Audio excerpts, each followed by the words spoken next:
Hello বন্ধুরা, তোমরা সবাই কেমন আছো? আমি অনেক ভালো আছি। তো দেখো, আজকে যে শনিবার, তো এখন আমি শনি পূজার আয়োজন করতেছি। আর এদিক দিয়ে মা কইছে যে জজ বানাইছিল, তো তারা লেগে চা বোয়ানোর লিগা। তো যেহেতু ঠাকুর করে গ্যাস আসলো, এর লিগা আমি ঠাকুর করে এই চাটা বয়াই দিতাম আসলাম।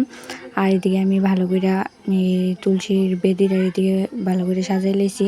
আর এখন এইদিকে সেটা মোমবাতি ধরাই দিতেছি, মানে মোমবাতি ধরাইতেছি না, মোমবাতি তখন বয়াই দিতেছি। তারপর যখনকা বুক টুক টাইনে লেছি, রেডি করে লেছি সব কিছু, তো তখনকা মোমবাতি সবজিটা ধরাই দিতেছি, ধূপকাঠি ওইদিকে ধরাই দিতেছি। তো ওইদিকে দেখো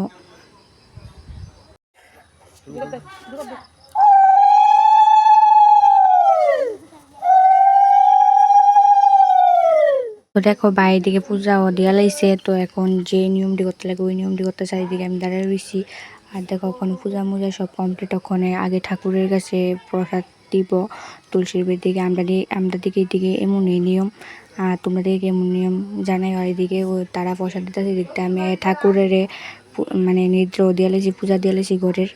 তখন আমি যাবো প্রসাদ আনতাম, তো প্রসাদ টসাদ খাই আসিরা এদিকে আমি বাসন টাসনও ধুয়ে লিছি। আর দেখো আমার গাড়ির মধ্যে মশা কামড় দিয়ে আসি রেখে থাকো। স্যার ব্লগটা কেমন লাগছে জানাই, টাটা।